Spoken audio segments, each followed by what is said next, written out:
So hello everyone. Again, this webinar series is on radioactive waste management and transparency and public participation. The frame of this webinar series was designed in relation with our application in the EURAD program of research on radioactive waste management, where we represent civil society as a NGO. And a specific deliverable was developed by members of NTW on transparency and public participation in the development of national radioactive waste programs for 9 national case studies. It's called the D917. You have the link here of the publication. And the case studies included examples from early or advanced programs with both large and small inventories, considering management of spent fuel and radioactive waste, current developments, judicial situation, and also how transparency, of course, and public participation is applied according to the criteria of the Aarhus Convention and the BEPPER report from NTW. Specifically, it's adding a pillar to the 3 main pillars of the Aarhus Convention, being access to information, access to public participation, and access to justice. It's adding the 4th pillar on access to resources.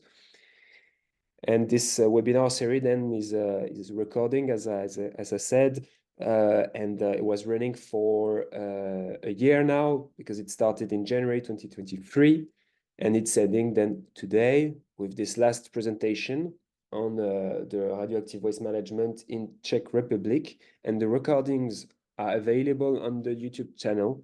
You have the link here, and I will put this recording whenever we are finished, so you will have access to all of them. So after the introduction in January, we had a case of Sweden in February, Denmark in March, France in April, United Kingdom in May, Netherlands in June, September Greenland, in October Slovakia, November Germany, and today in January 2024 Czech Republic.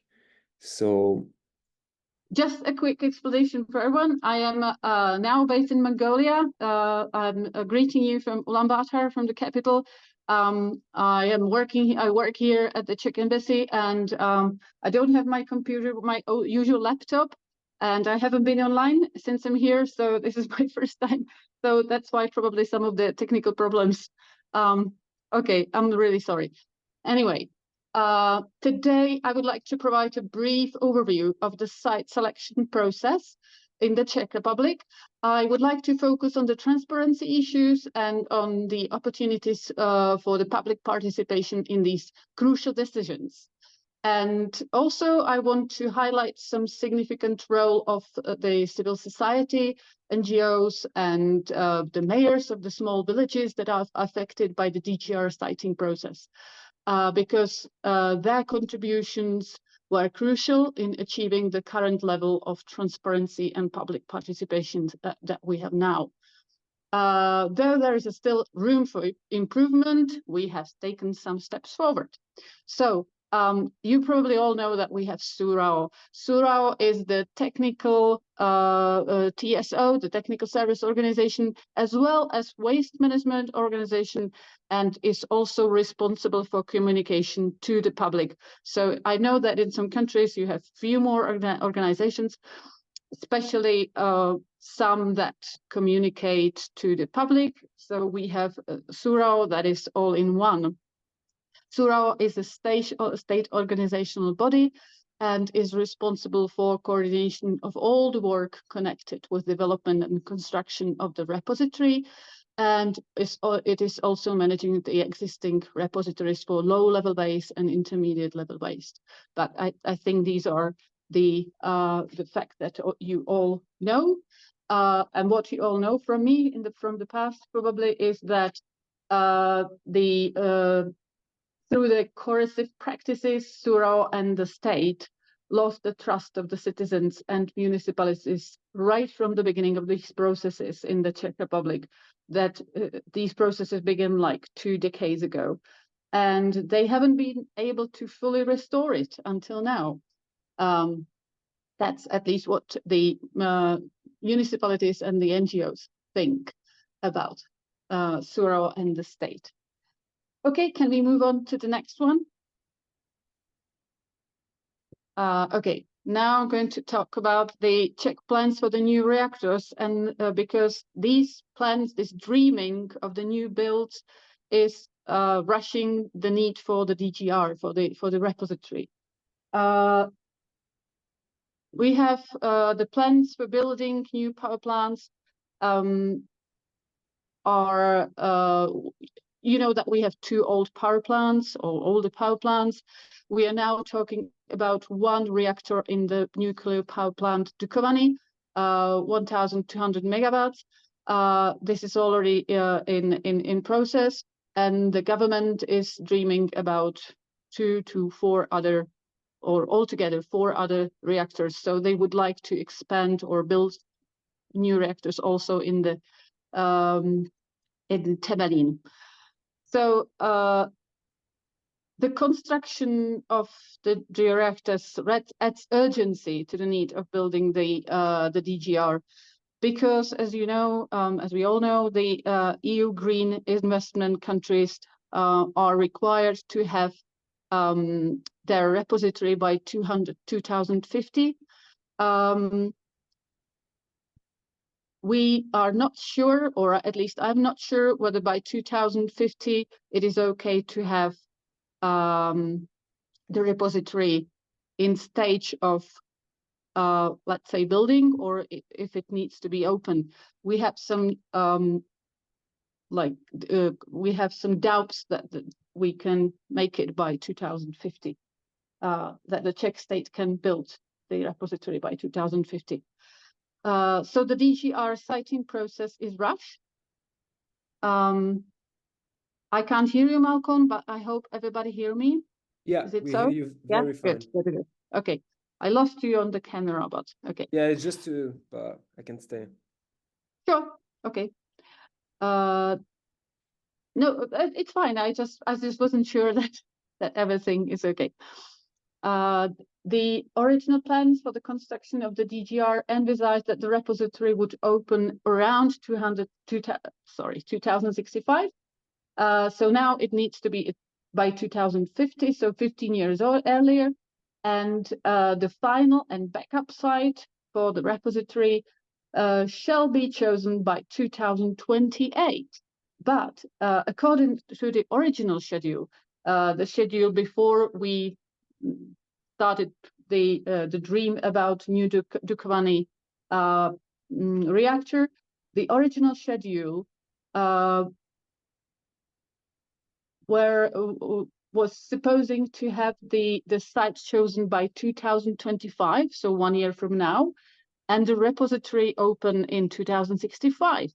So there was much more time for the building laboratory and construction. So now everything is kind of packed up into only 20 years if we choose 2028. So we have 20 years to finish the repository. This is a bit stressing, and it raises up more questions on whether the process will be transparent and whether the technical solutions will be the best, will bring the best technologies. Okay, can we move on?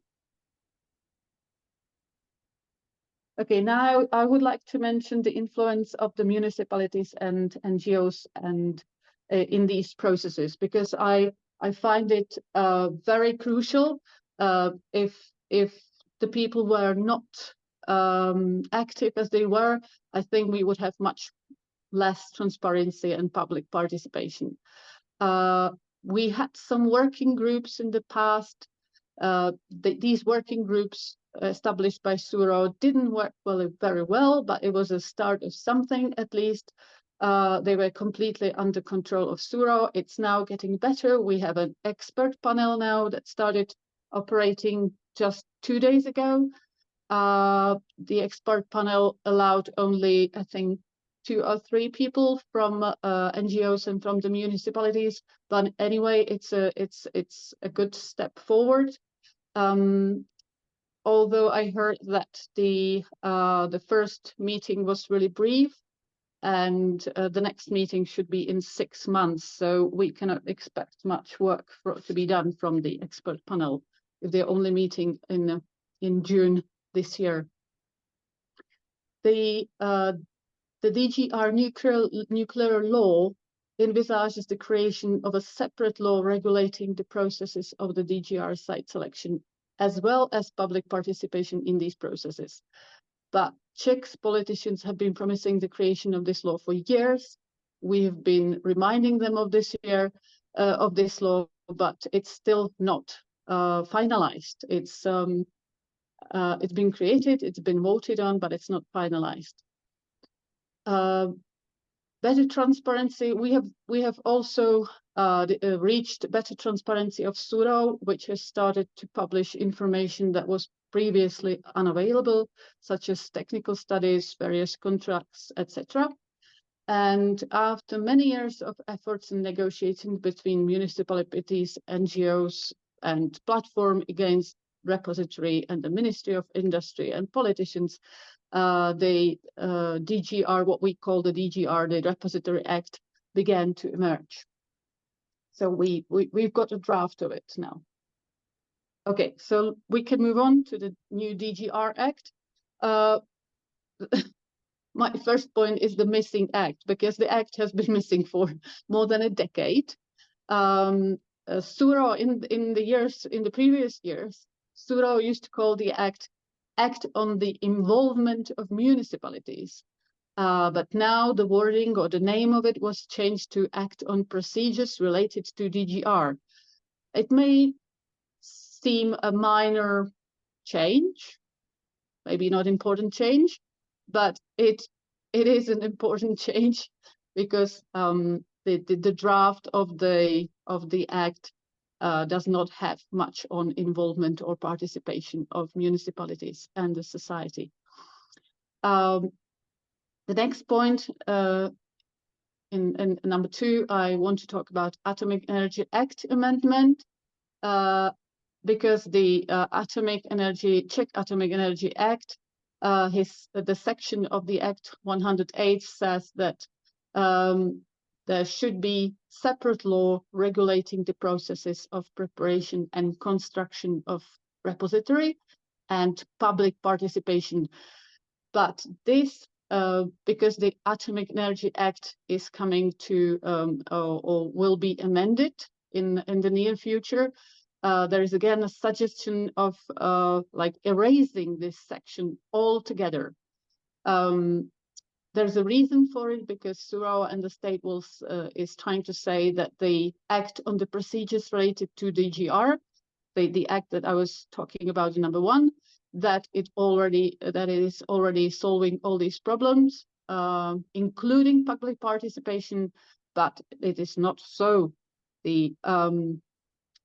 For years, municipalities and citizens have been referring to this section of the Atomic Act and reminding the state of the need of this special law on repository, and which enshrined the involvement in the processes and the rights of the people to participate. So if this section is now of the Atomic Act is now dropped from the amendment of the Atomic Act, the state will manage to sell it to the public as an empty shell, because in reality it will just be another circumvention of the requirements of the Aarhus and Espoo conventions, because there's not much on public participation in the new DGR Act, which is called the Act on the Processes connected with DGR. So it doesn't have anything, not even in the title, but also not in the law itself. It doesn't have much on participation. Okay, can we move on, please? Okay, the most problematic parts of the proposed act on repository in the Czech Republic, from my point of view. The new law brings some positive changes, of course, but the crucial changes are still missing. Ideally, the municipalities in the Czech Republic would like the new law to include a veto right, as in the Finnish system. The Czech politicians like to talk about the Finnish system, and they like to talk about the Finnish construction as a good example, but veto is something that is completely out of the debate in the Czech Republic. So now we fight, or the civil society fights, for the fact that the final and backup site will be at least approved by both houses of parliament, because the draft of the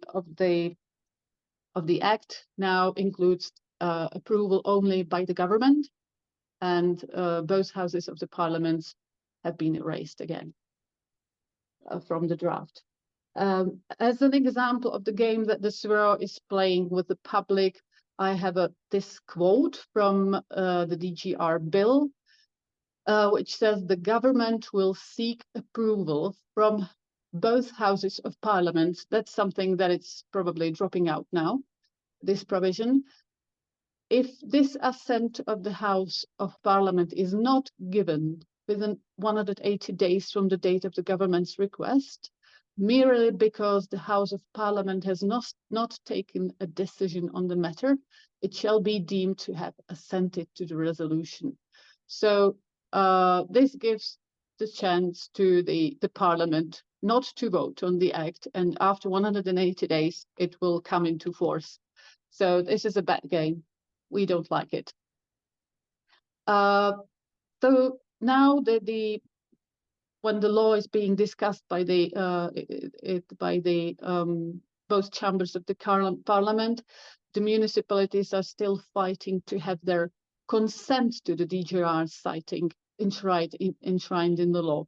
They would like to give consent to the final and backup locality. In practice, the public and municipalities are calling for real involvement and voice in the site selection process.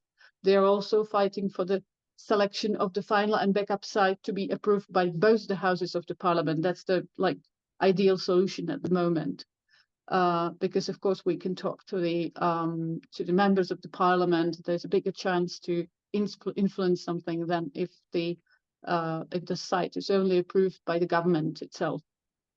At the moment, it's possible that the law will only give Parliament a consultative role. Okay, municipalities. What I would like to talk here about is the municipalities and their legitimate interests, because sometimes we cannot find the same speech or same wording with Suro and the state. So during the selection process, the people and the municipalities are, of course, interested in the geological surveys, the deep drills, and their impact on environment, especially on the groundwater levels. They would like to also have confidence in the technical solution and its quality, guaranteeing safety for hundreds of thousands of years. During the construction process, the people are interested in environmental impacts because, of course, there'll be lots of construction going on for decades, a lot of material transported. They're interested in socio-economic impacts, like how many workers will arrive, what they will do, where they will live, what is going to change in their little villages. Because in the case of Czech Republic, the site selection is impacting mainly small, tiny towns and villages in the country. Also, they want to know about health impact. There'll be a lot of noise, dust, and also construction of the laboratory and so on and so forth.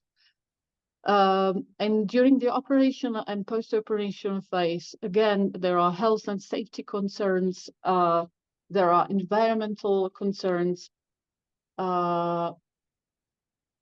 impact on future generations are discussed, risk and accidental management.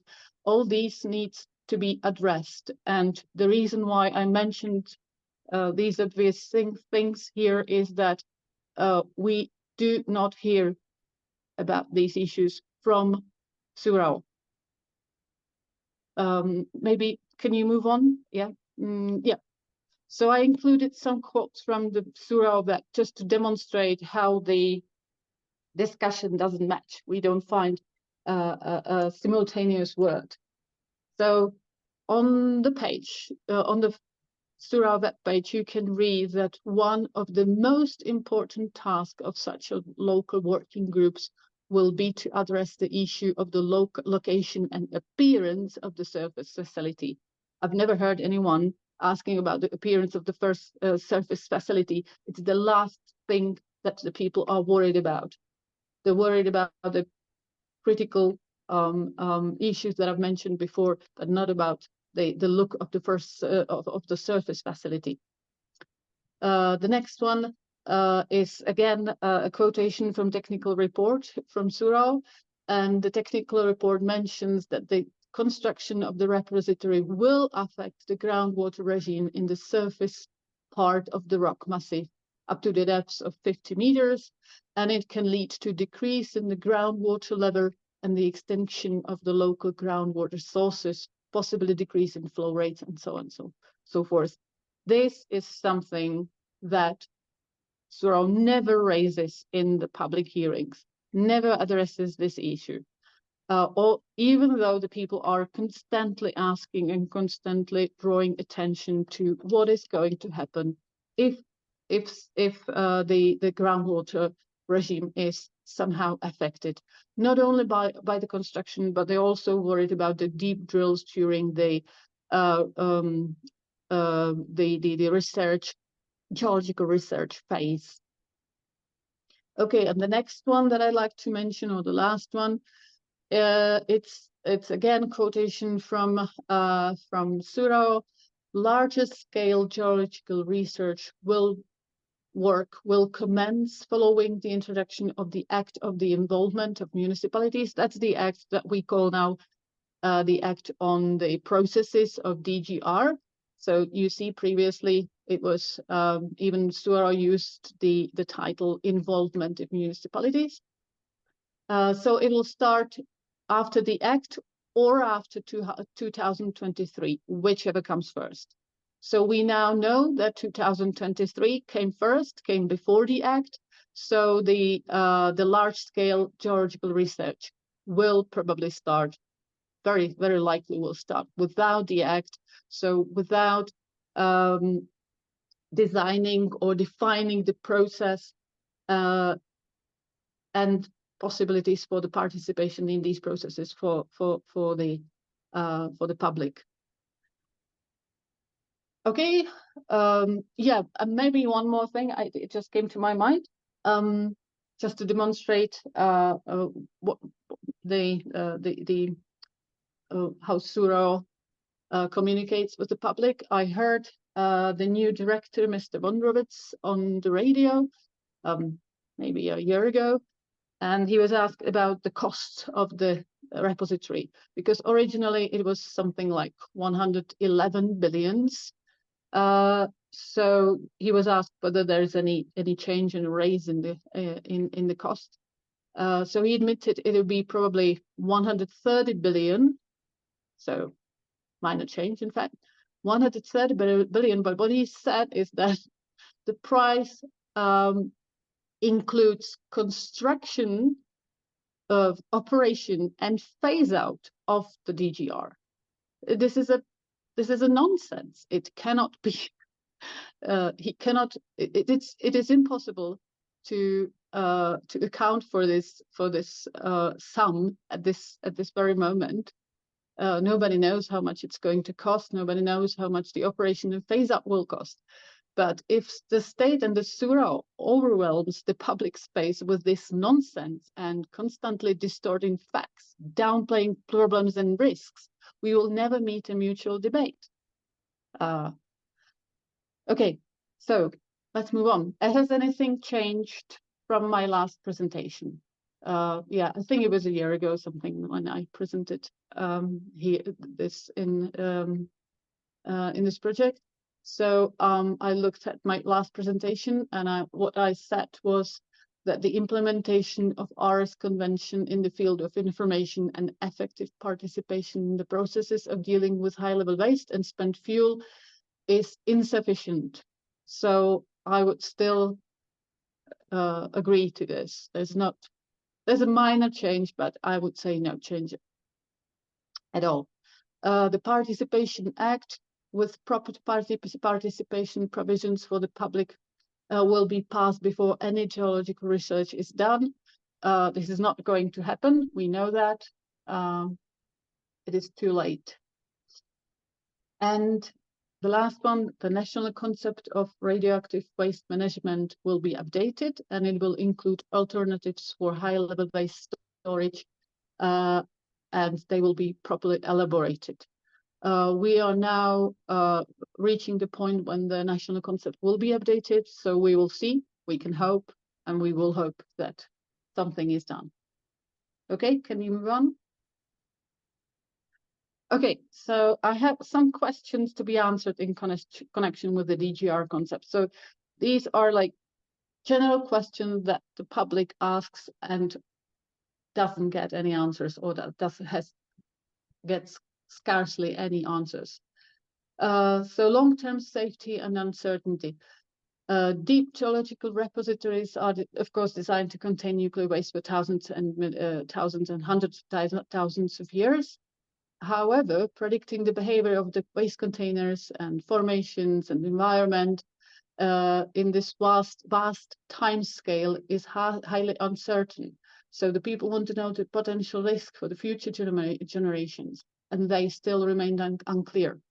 They also question geological instability. So the people ask, what if the formations change? What if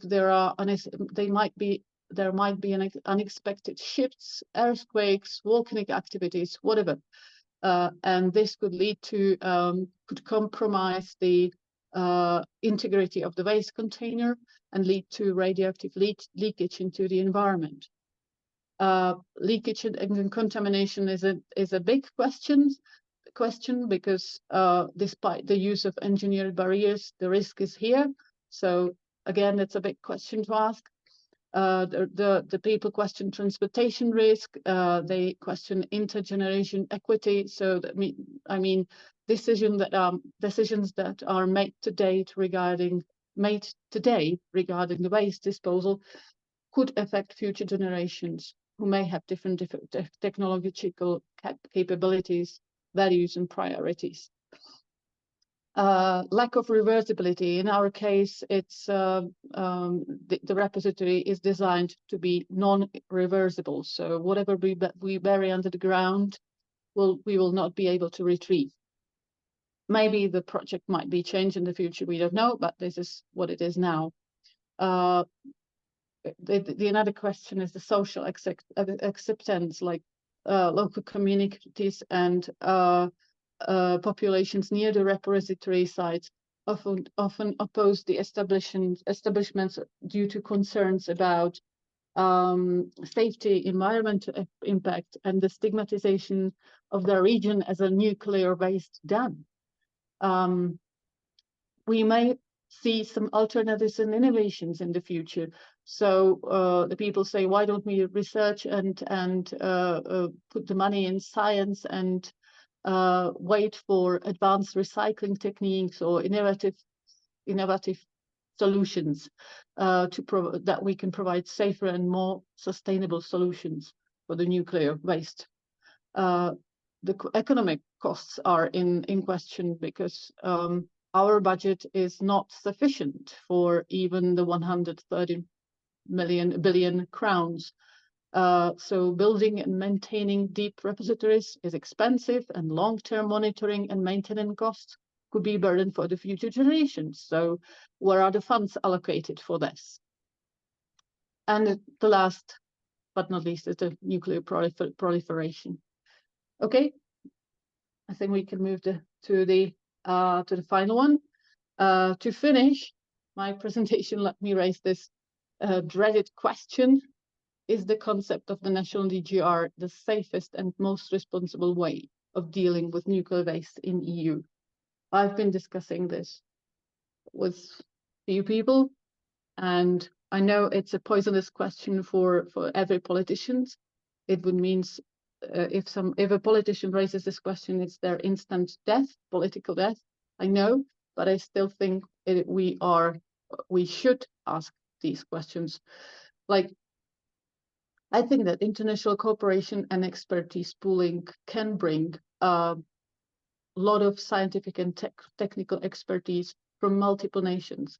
And this collaborative effort can enhance the overall safety and effectiveness of the nuclear waste disposal solutions, drawing on broader knowledge and reducing the risk of errors in repository design and implementation. So if we design 20 different repositories and each is different, how are you going to control it in the future? What the future generations? The long-term stewardship challenge, ensuring the safe isolation of the nuclear waste for hundreds and thousands of years requires a commitment that goes beyond the lifespan of individual states or political formations. So establishing shared repositories promotes a sense of shared responsibility and making it more likely that international organizations and consortium of countries will be involved in long-term monitoring, maintenance, and eventual closure of the facility.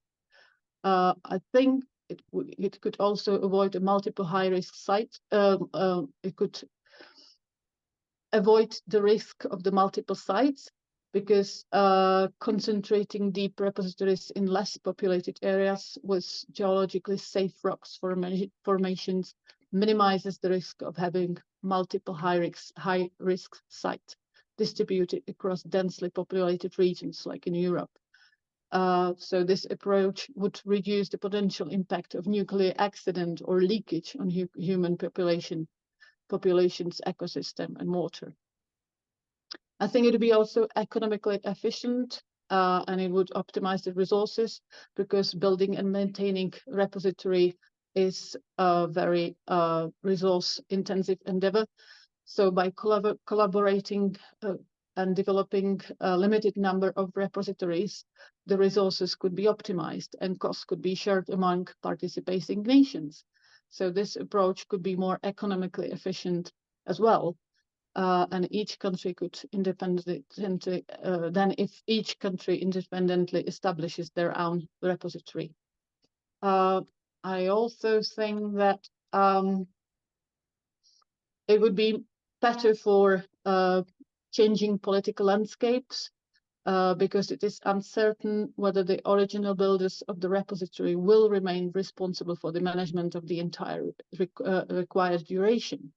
So a joint and shared repository structure would allow greater adaptability to changing political circumstances, and the involvement of multiple nations or international organizations could provide a more stable framework for the long-term managing and stewardship of the repository.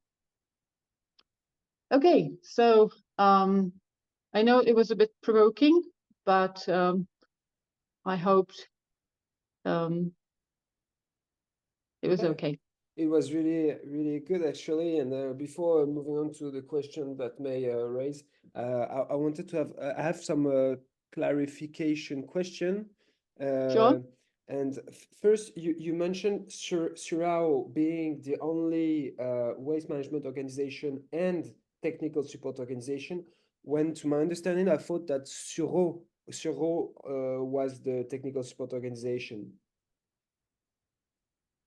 Say it again, sorry. The name of the Surao. No, it's not. Okay. Surao, I know Surao not very well, but they exist, but they're not the support organization. Okay. TSO, they're not TSO. Okay, so what are they doing? Wait a minute. I remember looking at that page some time ago. Nadia, also, Johan here, I think SURO is, SURO is a technical support organization. At least they are parts National of the Cytex Radiation network. Yeah. Sorry, Yeah. Johan. It's National Radiation Protection Institute, SURO. Exactly. Yeah. Yeah, National So they Radiation are, Protection Institute. yeah. So they're not TSO. Well, I think that they actually work as a TSO also somehow. At least they identify themselves as such, because we see them in URAD and in the Cytex network working. So but maybe they only have some expertise, but not all, and SURO have both then. Okay. Yeah. Frankly speaking, we have never met anyone from SURO.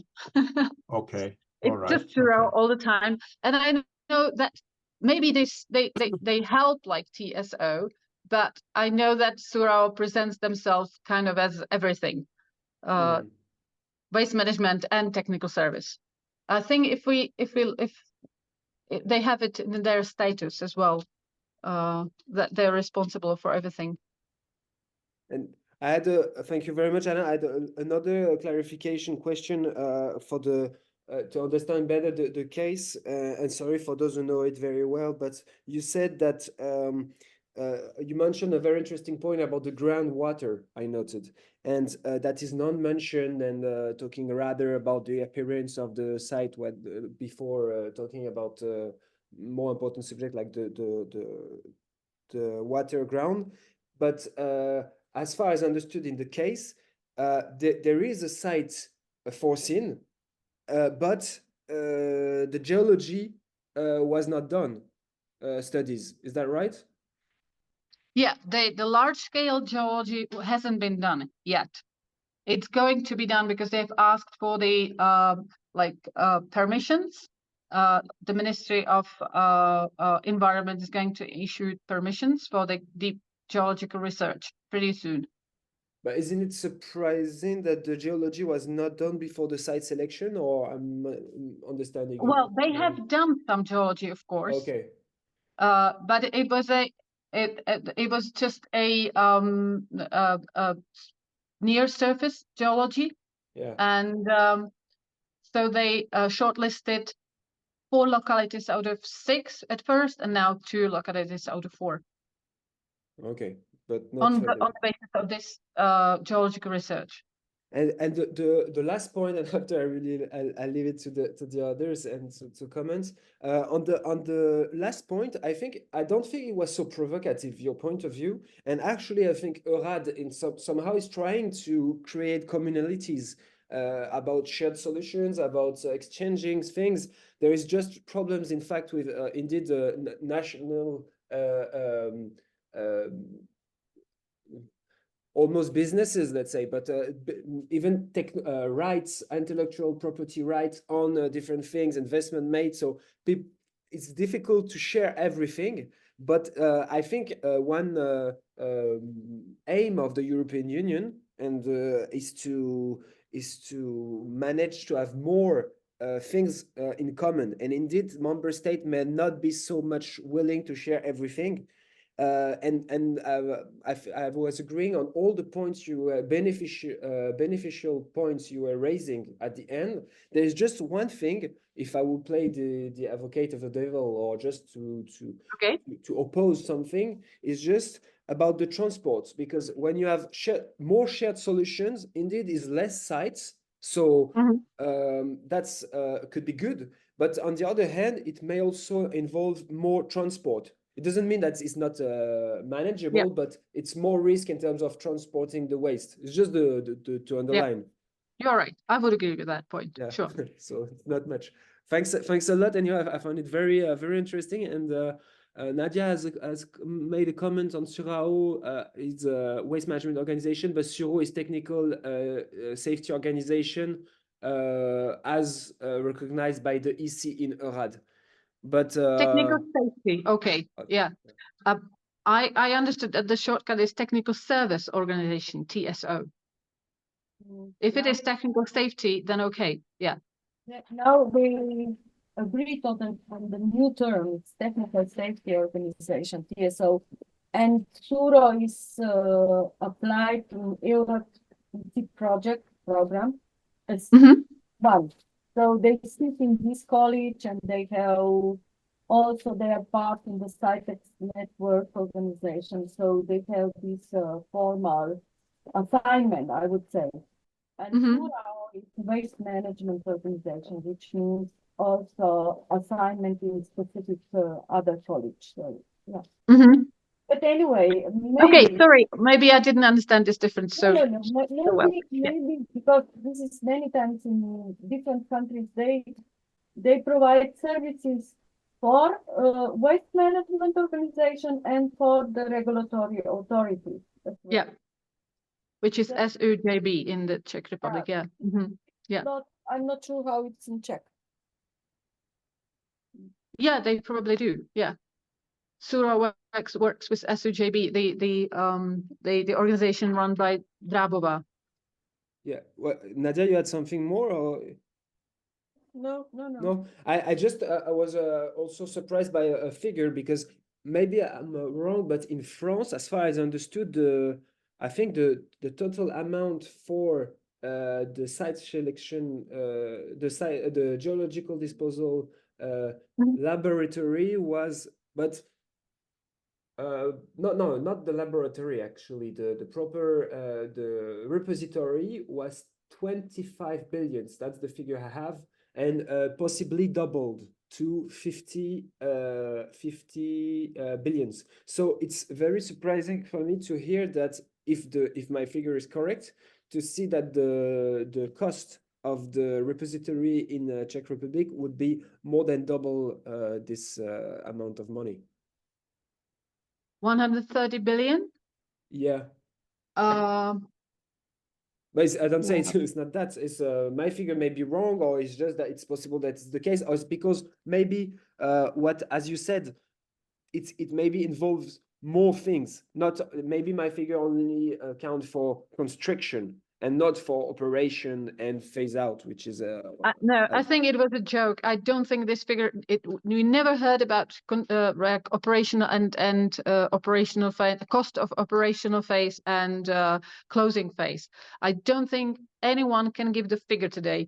If someone can give a vague figure, very vague figure, then about the construction, but not about anything else. We don't know what's going to happen after 250. So how can we? There's no point in giving estimates, I think. There's a point of trying to find financing and somebody responsible for keeping it operating. But, estimates are, just, yeah. So I think the figure was for construction then in France. And the last thing, there is also a point that was important. Of course, it doesn't concern. It does concern all Serao, but it doesn't concern all the organization, but rather just a person. But it was the head of Serao, if I'm not wrong, who went to jail because of problems regarding managing the money. And how this is going, because was it only him, more person? Was it things were done to clarify a bit the transparency on the money management, or? Okay. I have been away from the Czech Republic since September, but I still follow the news and stuff. So, but I haven't heard a word about it. Thank you for raising this too. I almost forgot about him. Yeah. So I'm going to find out. I'm going to find out, but I'm almost sure that there hasn't been any progress in this respect. So that he's still in jail and we don't know more. Okay. And you mentioned regarding public participation and transparency, you mentioned the section 108 of the Act. Who could be the section 108 that could be withdrawn from the Act. And what is this? And then it if we'll leave only an empty shell, as you said, with only the Aarhus Convention and the already existing convention or treaties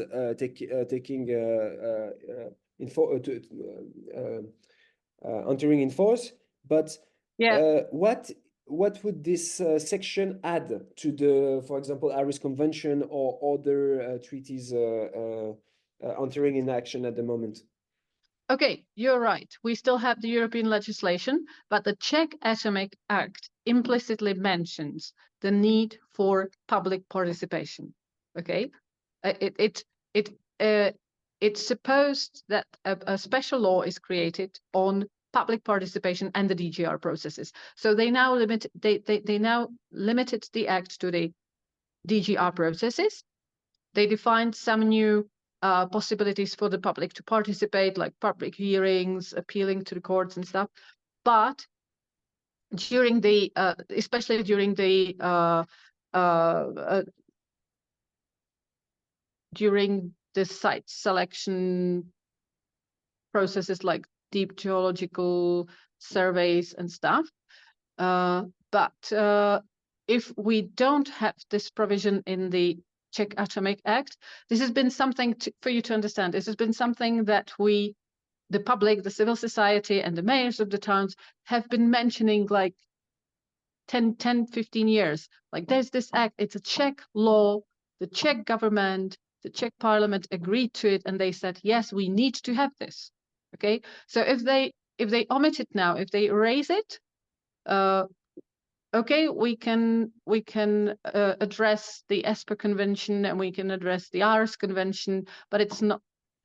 We are losing this specific mention in the Czech legislation. It was meant to be detailed for things detailed for the practicalities of implementing the public participation, and it was called for years. So if it's not added, then indeed it would be okay. Understand how it would be there is something missing. And the government is allergic to the paragraph 108 because it's been mentioned a million times, and they have nothing to say. You know, they have nothing to say. If there's no Participation Act and previously the government agreed to it, what you can say to it? How can you advocate? So they kept saying, yes, we will create the law, we'll create drill. So now they created the law, but in fact they didn't improve the situation with participation of the public. Okay, thank you very much for all this. I don't know if because other have questions. Tim, sorry, I was not seeing. I see that you raised your hand. Please, you have to. Yeah. Thanks. Can I say that I thought it was an excellent presentation, Hana? Thank you. And I agreed with virtually all of it, except for the last part, which I think is probably politically impossible to try and get countries to accept waste from others for permanent disposal. But everything you said concerned me deeply. In the UK, which of course is not part of the EU now, sadly, we have made significant progress with our radioactive waste management organization, but we've still got a long way to go. Local authorities do have a veto, which is important.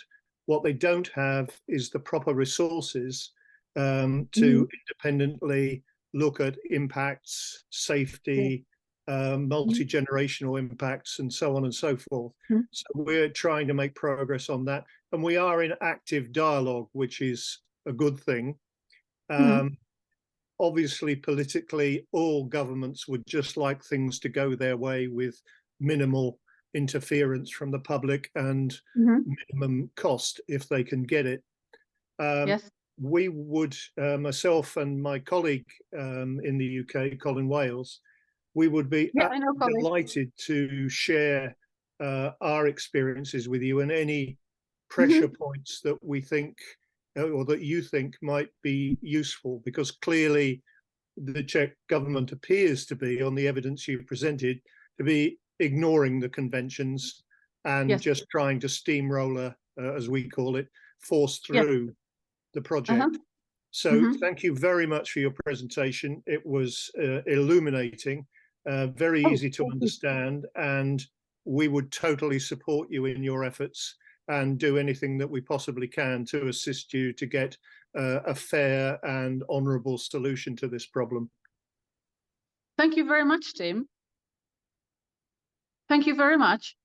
It's great. I would very much like to be in touch, and I appreciate what you have said.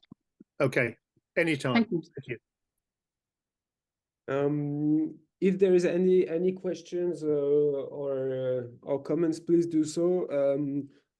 I will just shortly react on that, because now that we reached the end of the publication of these deliverables in ARAD, I think it could be still the basis of something. It's just a wishful thinking or proposal, but we see that there are more inputs that could be shared among countries, even if it's it may be not realistic, or it may not happen. I don't know if it's realistic or not. It may not happen that there are some common projects, but still some exchanges in Europe can take place. And the basis of this work could serve that, because we have now we had 9 cases of different national countries in Europe, and we could add some cases through time in a report that could be updated every year or every 2 years with a focus on transparency and public participation. So of course it would need time and so on, but I think this ERAD helped this, at least on this perspective, and outside of ERAD, we could within NCW and with other NGOs, with the network of NGOs, continue to work on that. Or I would be happy to help. So that's just to mention. If there is no comment, maybe we can close the meeting. But wonderful. Thanks again, Hana, also for your presentation. I do agree with Tim. That was really brilliant and very easy to understand.